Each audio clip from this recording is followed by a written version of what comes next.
Hi, APUSHers. Welcome to Lecture 29.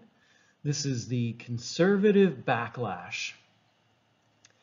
In the lecture, we'll be taking a look at how conservative voices finally asserted themselves in 1968 to take the presidency and to stem that tide of liberalism as America was reeling from Vietnam, social protests, and all kinds of beginning economic problems that will only get worse in the early 70s. The man at the center of this conservative backlash is Mr. Shut-Up Hippie himself, Tricky Dick Nixon.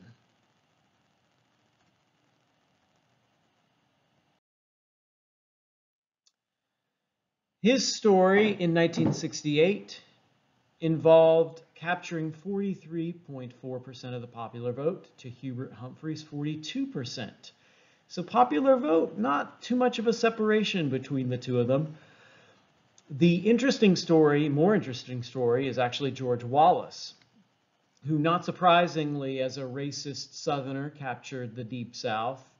No big whoop surprise there.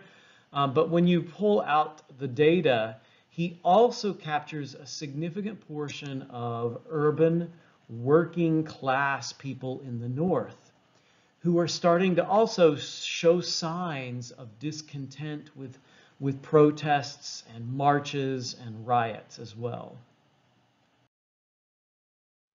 In an age of hippies and anti-Vietnam protests and kids with long hair and civil rights demonstrations, Nixon came to speak for what he called the silent majority of Americans.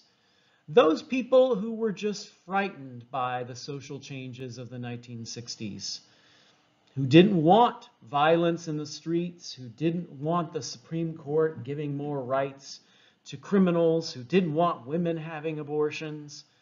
This silent majority of Americans included anti-integration Southerners, as you probably predicted.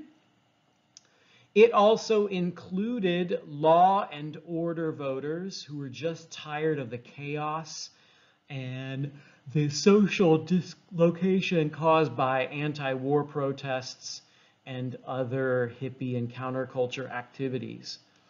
These were your old-fashioned liberals, the people of the 50s and the early 60s, who are turned off by what they're seeing in America. And Nixon speaks to their fears. Their fears are only going to increase as the United States will start to experience some demographic changes. A big one will be the ending of the immigration quota system. You might recall back in the 20s, there are two quota acts, 21 and 24, which create a system of limiting immigration to the United States and doing that in a very calculated way to block people from Eastern and Southern Europe, as well as Asia. The Immigration Act of 1965 ends that quota system, and America is going to start seeing an influx of African, Asian, and Latin American migrants, especially Latin American migrants, which will add to the diversity of the United States and cause more of these silent majority folks to feel like their America is disappearing before their eyes. Nixon, save us! We're going to start to see many of these old line liberals, 50s liberals, 40s liberals, merging into a new sort of political and social identity, the neoconservatives, who are going to also take in the new right of Christian folks, and together they will form a more conservative coalition of Americans who are just tired of all of the change and all of the protest. Many of them will come to believe that the New Deal state, liberalism, is a failure. All it did was it put the government in deep debt. It undermined personal responsibility. Damn LBJ giving out all of this help to people on welfare. It just made them lazy. Many of these folks are, once upon a time, they were more liberal, but now they come to believe that anytime the federal government intervenes in social problems, it actually causes more problems and especially violates states' rights. So folks on this new right, neoconservative sort of orbit are going to start to see the federal government as almost the enemy. The federal government is the problem. Many of them, not all, but many of them believe in Christian values. And there will be a segment of this group who are very heavily Christian and want to see Christian values in politics. But many of them are sort of loosely traditional. That is, they would prefer the world of the 40s and the 50s. You know, mom, apple pie, dad, stable families, we go to church. We are not a part of this new counterculture set of values and the new liberalism of the youth of the late 60s. One of the criticisms that you will also see is that the Supreme Court is filled with all these liberal activist judges, these darn sort of New Deal state thinking judges who are out there making laws instead of merely interpreting laws. I will point out that this label of activist judge actually makes no sense whatsoever. And when you read between the lines of these conservatives, what they mean is activist judge is any judge whose decision making I don't like. Because if you point out that another judge is being activist, if they like that decision, they won't say it's an activist-based decision. So there's really no way to measure activist judge. It's a bit of rhetorical dishonesty on the part of this group. So keep in mind, the idea of an activist judge is a sort of made-up construct by this group of folks. And it has no real validity in the actual world itself. Finally, a lot of the fears that you see coming out of the neoconservative New Right movement are about what is happening in civil rights. And several scholars have actually traced a great deal of the switch to the Republican Party basically being encouraged by racism. Even if it's a kindler, gentler, softer, less in-your-face racism, it's still motivated by racism. So many of the folks that are entering into this neoconservative New Right grouping are in ways responding to the demands of African Americans for justice, for affirmative action and integration, and saying, no, we don't want that. And it fits. For example, their criticisms of the federal government being too interventionist or judges being too interventionist, and they want more personal responsibility and the government not meddling in those economic and social issues. You might recall that back at the beginning of this, we had Barry Goldwater with the conscience of a conservative. We'll have other folks joining this story so that by 1980, they're a pretty potent political force. Nixon inherits Vietnam. Ooh, what a mess. But he is. The Kent State Massacre of 1970 generated this very, very well-known photo of a friend lamenting the death of her friend. She is definitely representative of the counterculture. You can see the flower patches on her pants, and her shirt says slave. This tragic event further, of course, damaged the position of the United States in defending the immoral war in Vietnam.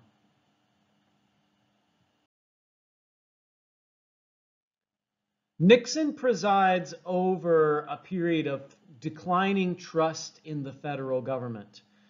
Vietnam is a part of that story, but as, of course, you all probably know, Nixon's own scandals will contribute to this further decline, which the famous editorial cartoonist Herb Bloch immortalized in this cartoon, saying, "Your set does not need adjusting. These things have actually been really happening in the United States."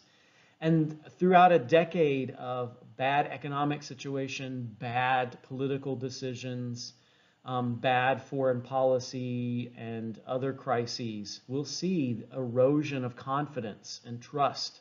Just the slide continues. Here is Nixon engaging in relations with China. So here we have the handshake. The reality of power is the Chinese are not going away. So we might as well foster coexistence with them, a relationship that can work with them.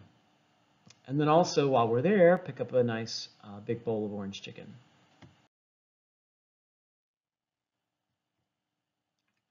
The other big story of the 70s doesn't concern communism or China or Vietnam in foreign policy. It concerns the Middle East.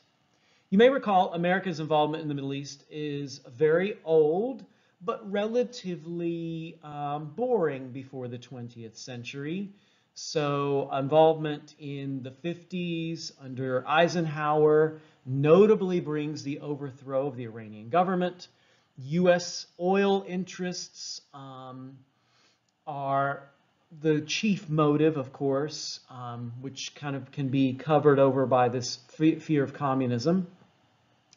But the story will become much more complex and attention-grabbing by the 70s, thanks to that thing Americans love so much, oil. Middle Eastern countries organized OPEC, the Organization of Petroleum Exporting Countries. And in 1973, they conducted a 5-month oil embargo against the United States as punishment for U.S. involvement in Middle Eastern affairs with the state of Israel, the nation of Israel. This embargo, I don't know why I just switched to that accent. This embargo against the United States was designed to really hit the U.S. in a strategic way because it was held during the winter months, and it was held in such a way as to really push across the idea to Americans, you need the Middle East's oil. You can't survive without access to the oil that we control. As punishment for U.S. support for Israel in the Yom Kippur War, then, this was a calculated political move to tell America, you want oil? Stay out of Middle Eastern politics and stay away from Israel.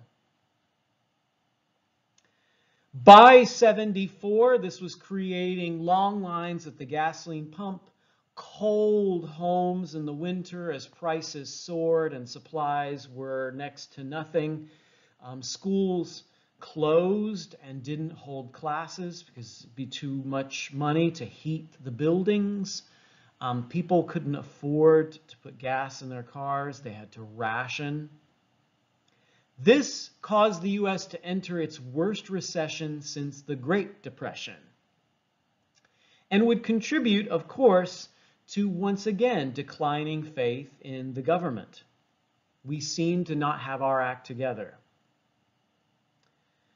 But it also had a side effect of pushing American consumers to look at more fuel-efficient vehicles from Japan. And this will further erode the American auto industry, which erodes the American steel industry at the time, and will further cause economic decline in the U.S. Our reliance on oil has been pointed out in this cartoon here as akin to a drug addiction.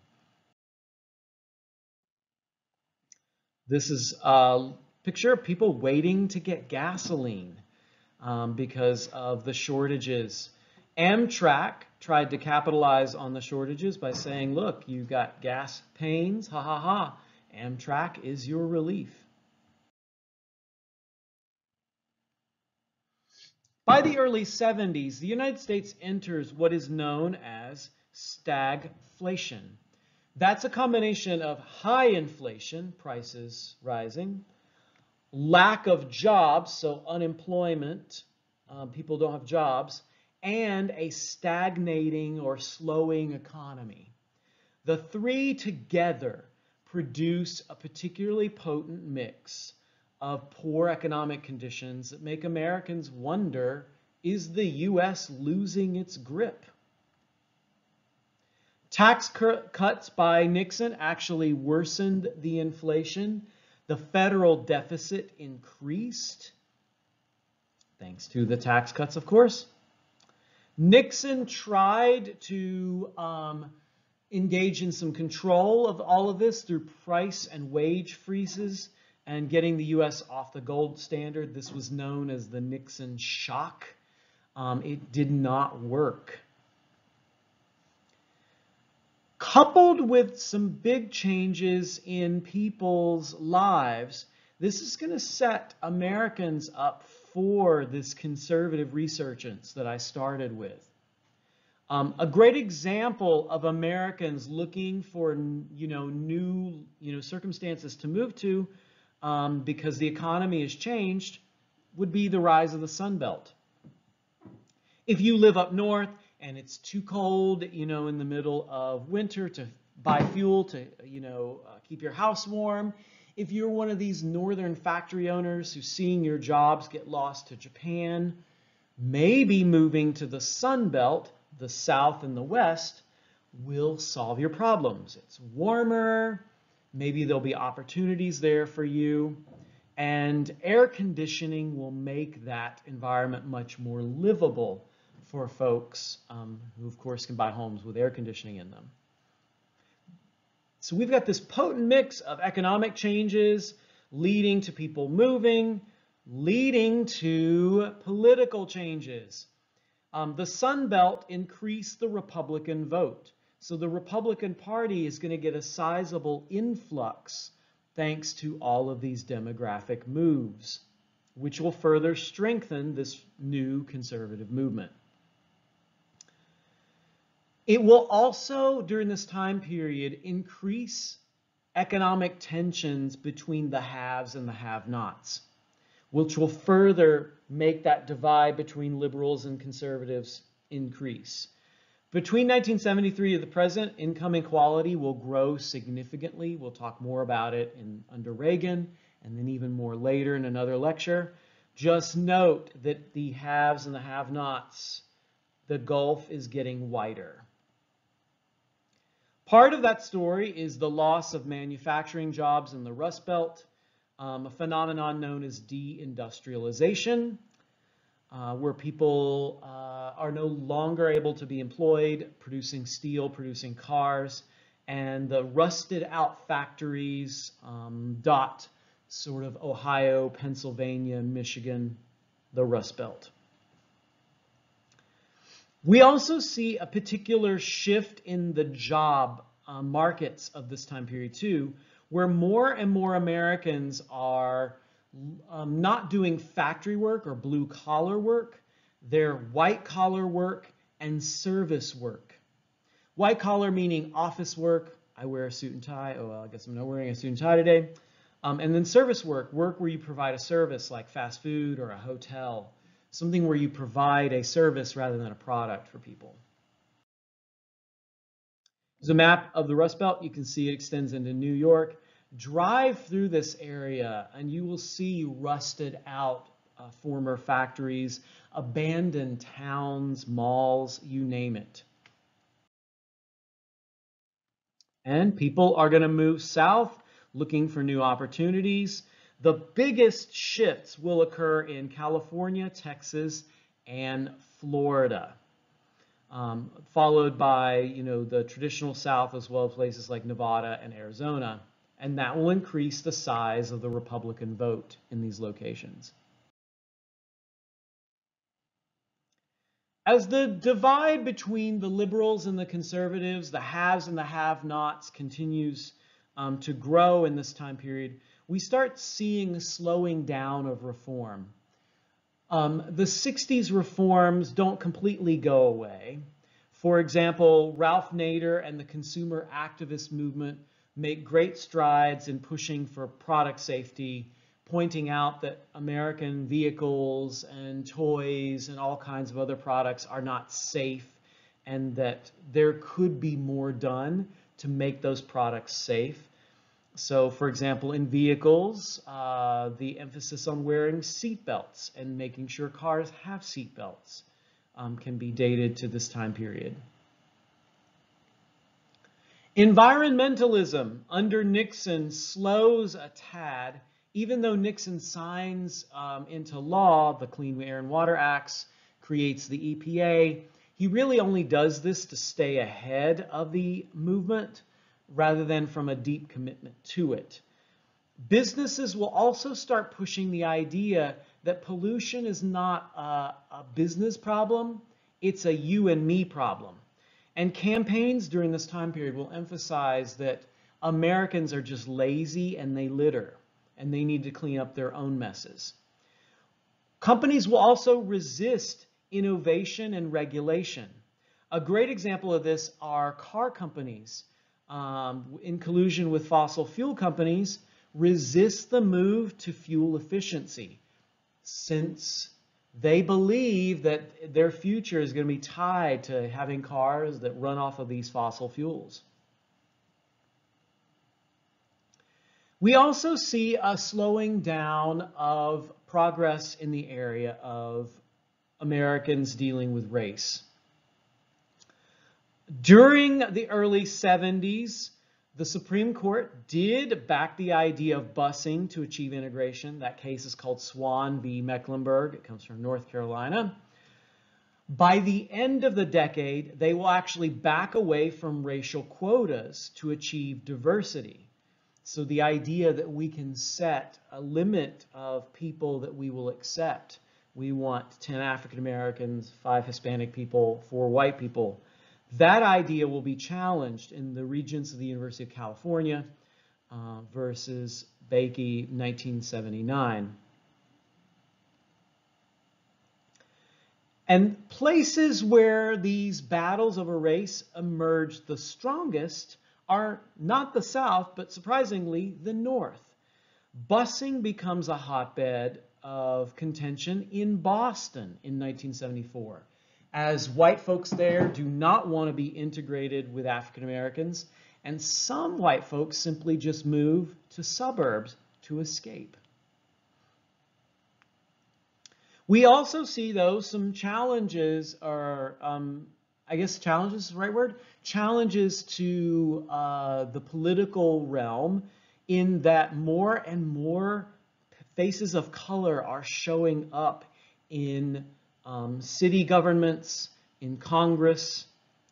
For example, black politicians like Carl Stokes, African-American mayor of Cleveland, as well as the first African-American woman to serve in Congress, Shirley Chisholm, are indicating that African Americans are moving forward in some ways to take part in public political life.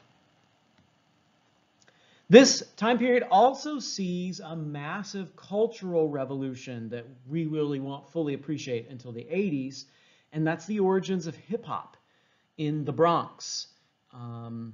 Started out in Bronx parties, where people are spinning records and begin to rap over these break sections where the break beats occur. By 1979, the first commercial hit will take off. Through the 80s, rap will increasingly become popular. It will become political, such that by the late 80s, we will get the West Coast scene and the rise of gangster rap, and then it just keeps on growing. Here's Ralph Nader, who would perennially run for president unsuccessfully, on this goal of a crusader. I almost think of him as sort of like a modern day progressive. You could kind of hearken him back to Upton Sinclair and the Muckrakers, in that he's pointing out the dangers of modern products and how they need to be regulated to make them safe for Americans.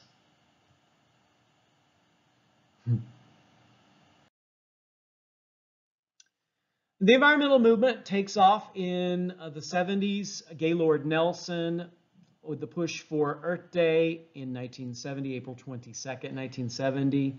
As Americans are recognizing the damage that they've done to the planet, but this movement will quickly be countered by business people who don't want regulations because it eats into their profits.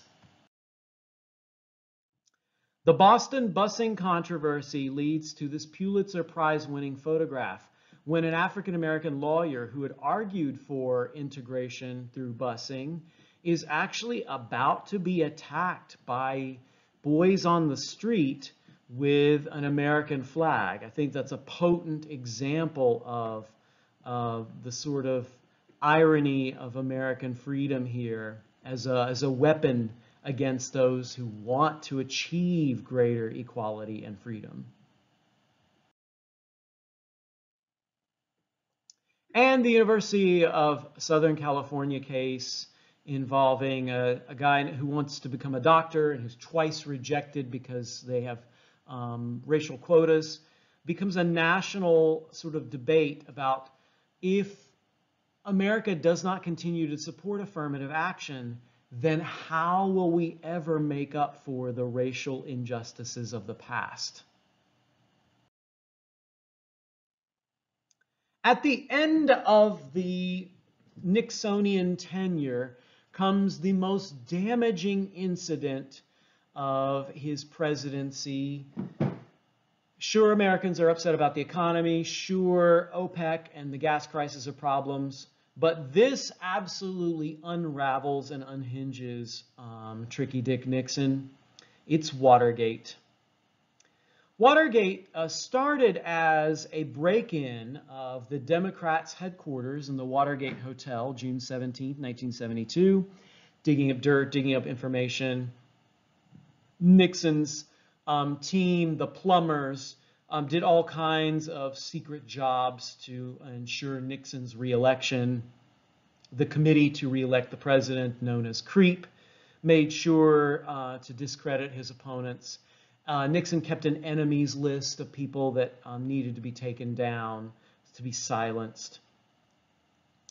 The burglary, the break-in, was discovered and then immediately started capturing some attention when one of the burglars had a little notebook and a phone number in it that said WH.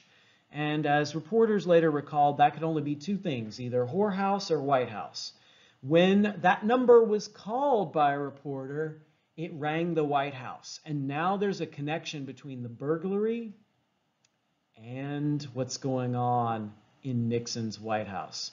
The leading reporters to pull on the threads of the story were Woodward and Bernstein, who had an informant who was providing them information and telling them where to look. His nickname was Deep Throat. All the revelations eventually led to the discovery that Nixon had been taping himself, which is not really odd because LBJ they'd been taping under LBJ as well. But Nixon had extensive tapes of what had gone on during his presidency, with the eventual goal of writing his autobiography and then being able to pull from the tapes to sort of like tell it as it happened. So these Nixon tapes contained all these conversations, and Nixon tried to claim that executive privilege meant that they were his and nobody else could listen to them. The Supreme Court said, no, you don't get privilege over these. You need to turn over the tapes so that we can investigate your connection to this burglary and find out what's going on. Eventually, this will lead to the impeachment of Richard Nixon, as the House of Representatives will draft 3 articles of impeachment against the president. And rather than face being expelled from the presidency through a trial process, Nixon decided to resign in 1974. So finally, we have him out of office. And Americans are collectively reeling. Who is this man? What has happened to our government? The government's been lying since LBJ. What's going on?